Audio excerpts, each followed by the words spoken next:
Hello and welcome to Crosstalk, where all things are considered. I'm Peter LaVelle.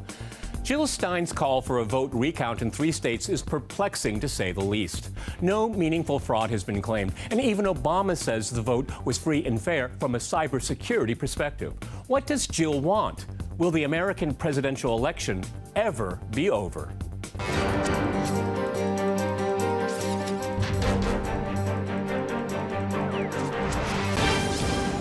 To Crosstalk Jill Stein's vote recall, I'm joined by my guest, Michael Flanagan in Washington. He is president of Flanagan Consulting and a former congressman. And in Orlando, we have Alex Newman. He is an international journalist for various conservative publications. All right, gentlemen, Crosstalk rules in effect. That means you can jump in anytime you want, and I always appreciate it. Michael, I'm titling this program Reckless Jill, but on second thought, I've been thinking maybe it should be the politics of illegitimacy, because this voter recall smacks of making the election process and outcome illegitimate. And I can't see any other reason for this other than that. What are your thoughts? Go ahead. I think you're right. Jill Stein is in an unenviable position of at least, according to Democrats, having cost Hillary the election in several states and perhaps the election overall. And so she's got some rehabilitation to do for herself on the left, and part of that is seemingly to oppose Donald Trump root and branch by doing this effort. This is paid for by Soros and other bazillionaires, and is sweeping up some small donations from good-meaning and decent Democrats who just want to continue to fight the fight. I think you're right. It's just got to end. They've got to surrender and say it's over. We lost. We have to move on and work with Congress and try and get our agenda moved in the appropriate way, rather than in these endless AstroTurf demonstrations and crazy activities like this pointless recount. Okay, Alex, particularly since we saw during the presidential debates that when Trump was asked about how he would consider the election outcome, and you know the storm that he faced in the media, and particularly from Hillary Clinton and specifically, what I find really troubling here is that there's a possibility here, very small, but there is a possibility that we could see this election thrown into the House of Representatives. Again, a process to delegitimize the election and its outcome. Go ahead.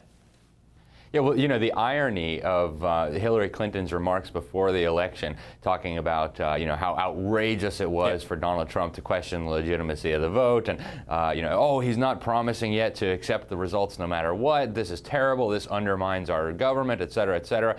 The irony of this now, I think, is just incredible, especially since the Clinton camp officially came out and, you know, announced its support for this, the campaign's attorney. But it does actually, I think, cast the election somewhat, you know, make it seem a little bit illegitimate. But in another respect, I think it's interesting because, you know, Donald Trump mentioned on Twitter, and there had been suspicions about this for a long time, that there was indeed some vote fraud in this election. My suspicion is that the vast majority of the vote fraud was in favor of Hillary Clinton. Of course. And, you know, you talk about illegal immigrants and non-citizens voting. You talk about dead people voting. You talk about the abuse of, you know, the voter rolls. They register old people who they know aren't going to vote. And I think you have some very troubling issues here that really should be addressed. So, you know, I think they might be hanging themselves with their own rope here. And I think that'll be an interesting thing, because there are a number of issues here that need to be cleared up. You know, with Soros money, these left-wing radical attorneys and some of these extremist federal judges have been knocking down, you know, in state after state, the measures that people's elected representatives at the state level are trying to put in place to ensure the integrity of the vote. You know, getting non-citizens off the rolls, getting felons off the rolls, getting dead people off the rolls. And so I hope, you know, it is my hope that all of this brouhaha over, you know, Jill Stein's demands for a recount and so on leads to a real conversation, because I do think we have some issues in our electoral process, and I do think that they need to be addressed. The irony is just, I think it's the opposite of what Jill Stein is claiming. Exactly. You know, Michael, one of the bizarre things, I think, in all of this is that Jill Stein was able to raise about $3 million for her presidential campaign, in which she garnered about less than 1%. And now she has a war chest of $7 million. That's really quite remarkable, isn't it? And I have to wonder, out loud here, are they going to keep the change when this is all done? I'm sure they will. And that probably has something to do with how vociferously she's going after this and how she'd like to worm her way into the heart of the crazy left billionaires who backed Hillary and are now looking for a new horse to ride. So I'm sure she's delighted to have new friends with lots of money. On the comment about the vote fraud, I worked in my youth 7 years for the Chicago Board of Election Commissioners. I am one of the world's great living, breathing authorities on retail vote fraud. And I will tell you that, that the amount of vote fraud in quote-unquote sanctuary cities was astronomical. Here's a little fact for you that you'll enjoy reading, just anecdotal. In the city of Chicago, where Donald Trump gained 8 to 10% of the African-American vote according to exit polling in the AP, 13% according to the Pew polling. In Chicago, in the African-American wards, Donald Trump drew 3%. And, this is more remarkable, Hillary Clinton drew more votes and a larger percentage of the votes than Chicago's first black mayor, Harold Washington, who was elected in a joyous, raucous election over a non-existent Republican opponent. You got to go a long way to convince me that there isn't some shenanigans going on with the vote there and in other sanctuary cities where they have a large number of people, loose and easy, who aren't registered but can register the same day and vote. You know, Alex, for the life of me, I can't understand why Jill Stein is getting in bed with the Clinton campaign. The Clintons failed. Their campaign was abysmal, one-sided, and the media supported them. I mean, it seems to me that Jill is embracing something that is very, very toxic. I mean, is it just to keep her name out there? Does she want to take the mantle of the left? I mean, you know, she's been on RT many, many times, and I have to say that there's many things that I actually agree with her on. But it seems to me that she's divorcing herself from her reputation right now, and it's going in the wrong direction. I'm just at a loss. Go ahead, Alex. You know, I've seen a lot of her fans, too, come out and question what the agenda is here. It may well be to get some more media attention. But, you know, I'm sure some of the viewers remember that during the election campaign, she actually suggested that Hillary Clinton would be more dangerous than Donald Trump. You know, having Hillary Clinton with control over the nuclear arsenal may well have led to some very serious and very tragic consequences. So that's interesting to see her kind of flipping here. But, you know, Jill Stein is really on the very, very far fringe left. I mean, just the other day I saw she put out on Twitter, you know, praise for the brutal dictator of Cuba. She said is struggling for justice and who knows what else. And I think Hillary Clinton really moved toward that left-wing fringe, along with the rest of the Democratic Party over the last 8 years.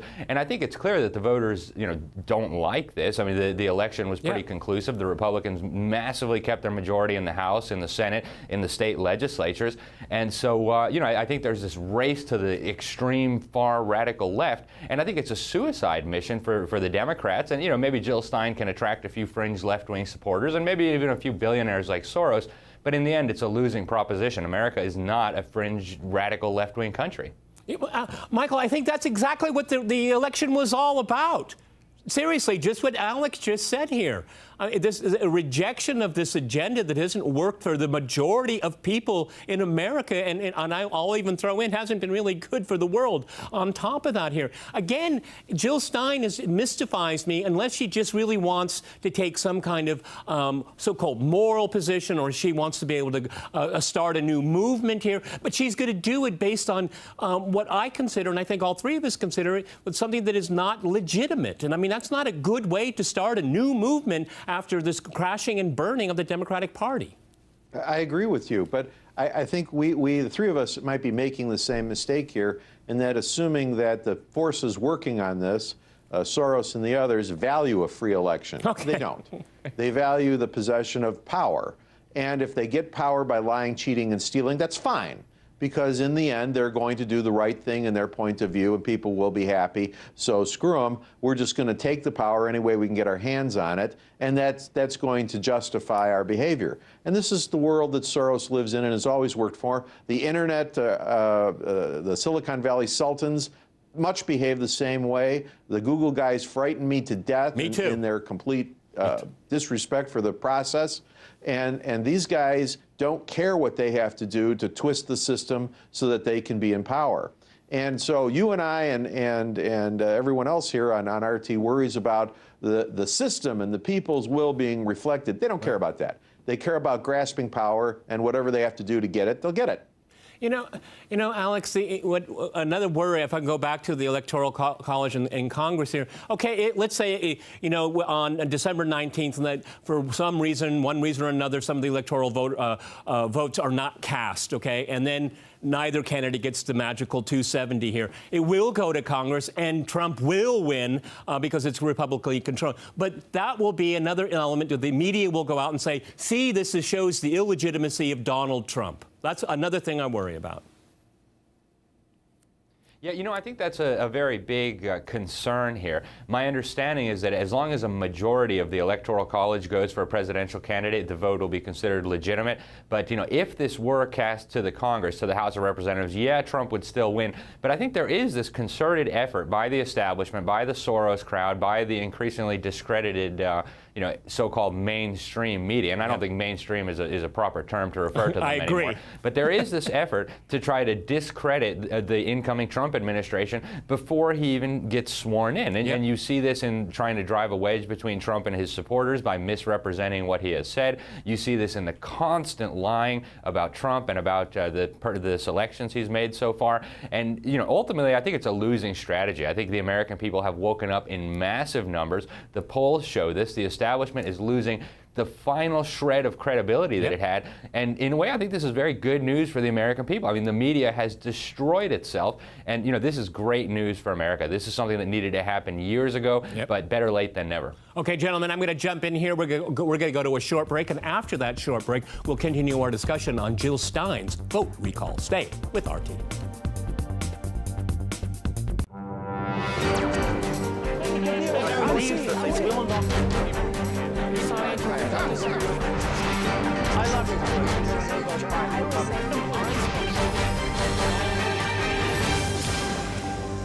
Welcome back to Crosstalk, where all things are considered. I'm Peter LaVelle. To remind you, we're discussing the call to recount the votes.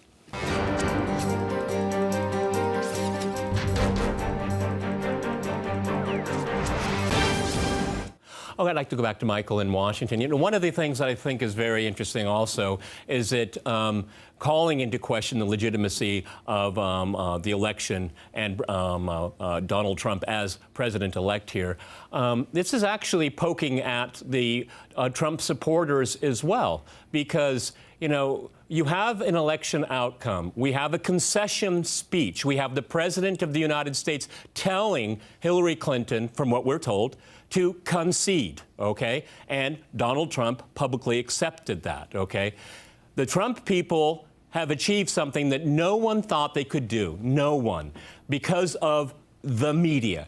And I want to reflect upon something that Alex said here. You know what? The media hasn't changed one iota. They're still in the same playbook. Where is the learning curve here? I find it astounding. They will never, ever admit that they were culpable in this. They elected Donald Trump in many, many ways, and they can't accept it. Go ahead. Michael, go ahead in Washington. You're exactly correct. The media has lost their soul and has no desire to recapture it. They're bitter partisans, bitter partisans, devoted to the left, and who desperately want to have their point of view prevail. And they at least, to some level of honesty, this election at least came out and said, guess what, we really are bitter partisans, and we are going to back the left, and we're not going to even pretend to be even-handed. But I don't think it's a forlorn hope to expect them to be able to say, you know what, we've learned from this, and we need to go back to being rational and even-handed. It's never going to happen. They're going to double down. Who they are. They will double down. They will double down. They need to be the older guys who own these channels, the shareholders who own the public alphabet networks, need to make sure that these guys are canned and that real journalists take their place. And, you know, instead of having the prime requirement for being a successful television journalist be pretty and have a big toothy grin, to actually have some credentials, some capacity, and actually the ability to be even-handed and discuss a subject at arm's length. And that's a rare thing these days, and it shouldn't be, and it's sad that it is. Yeah, that's why, and if I can go to Alex, that's why I watch CNN with the sound off. Okay, that's the only way I can watch it here. You know, one of the things, you know, and watching in kind of in a nutshell, I watched the Young Turks as part of their coverage. And it just, warmed the cockles of my heart watching that, okay? Because the smugness of the left at the beginning of that night when they were counting the votes, you could see it through all of the state. Fox has had a very mixed record on the election, in my opinion. But the rest of them, smugness to the core, and watching them going from station to station, watching them, just turn white. I mean, they couldn't believe it. It's because they were talking to other pundits and other people in media. There was a closed circle. They were in a bubble, an information bubble, a vacuum here. And because of their hubris, they cannot admit that they read this completely wrong. Look at the public opinion polls that were taken before the election. I know something about public opinion polls. They didn't ask very many good questions, because if they would have asked good questions, they might have found out a little bit more about the average voter. Go ahead, Alex. You're absolutely right. I mean, the media completely discredited itself. And, to some extent, I do think a lot of the, left-wing nuts on the TV actually believe this stuff. If you look at how Rachel Maddow kind of broke down, I thought it was one of the funniest scenes of the whole election. I loved really it. Entertaining. I enjoyed it so much. It was great. So much. It was, I mean. But, and then there's also this issue of the media is owned by this tiny handful of corporations. Almost all the big media outlets are corporate members of the Council on Foreign Relations and this globalist establishment that is just obsessed with undermining the United States and pushing internationalism, globalism, big government.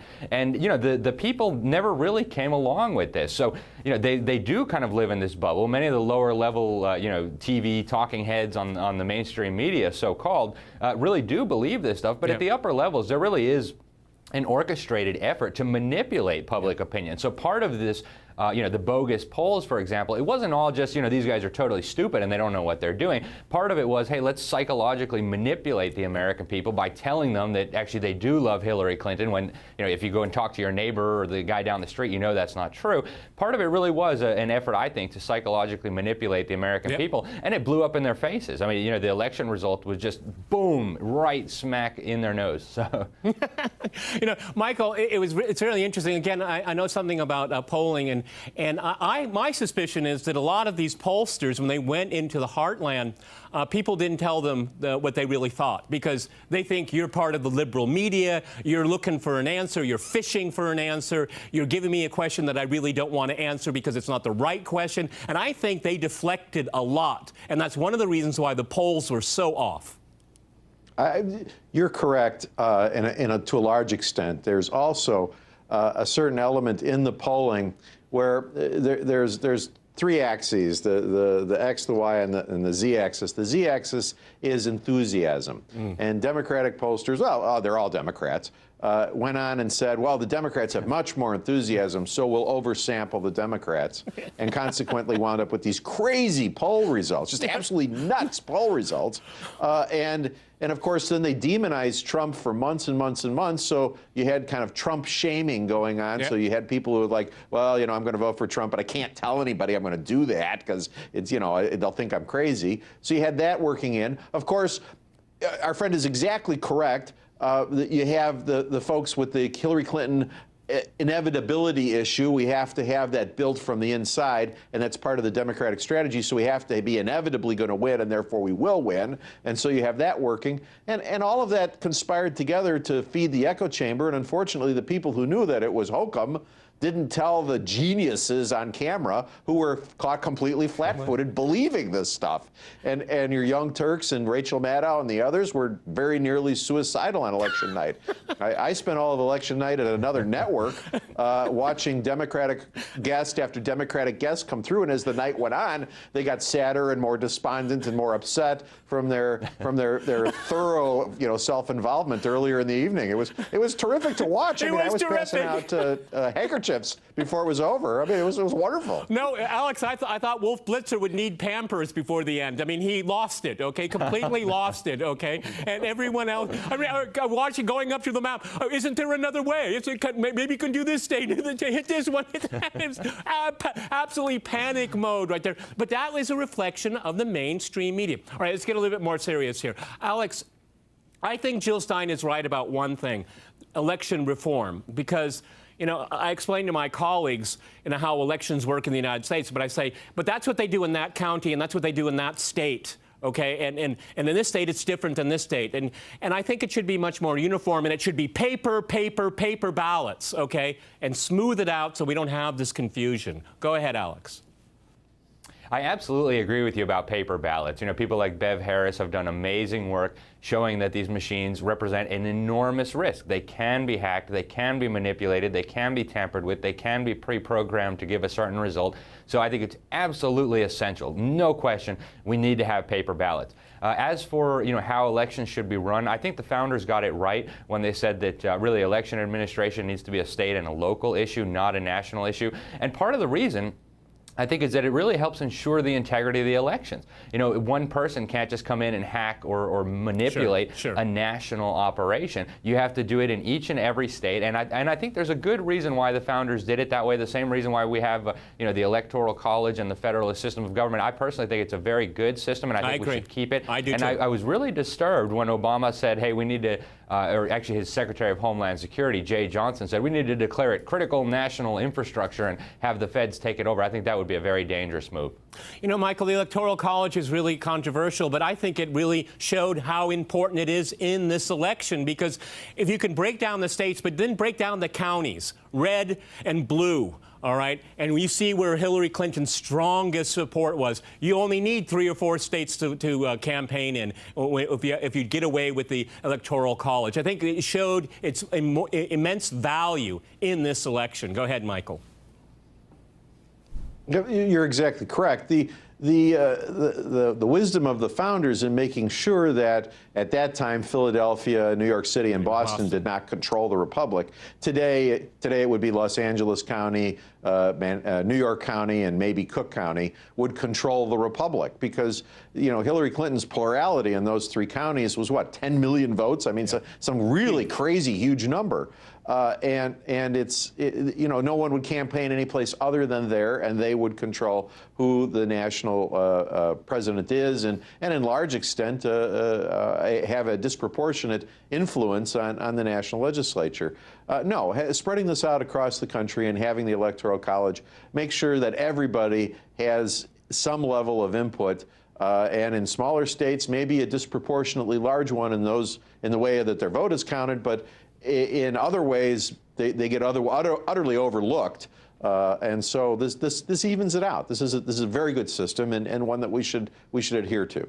Alex, if you could tell Jill Stein what you think about her gambit here with the recount, what would you tell her? I think it's a rather foolish endeavor, a fool's errand, we might say.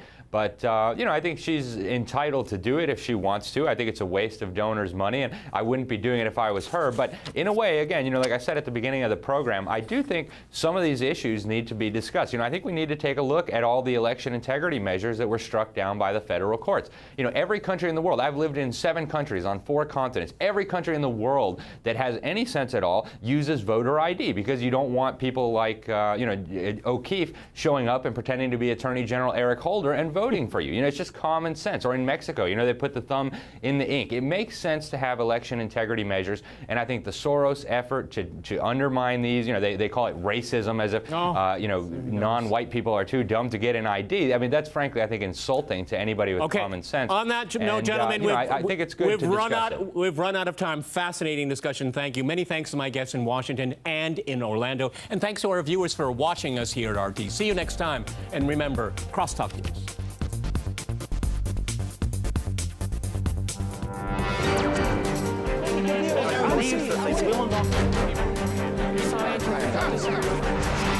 I love you.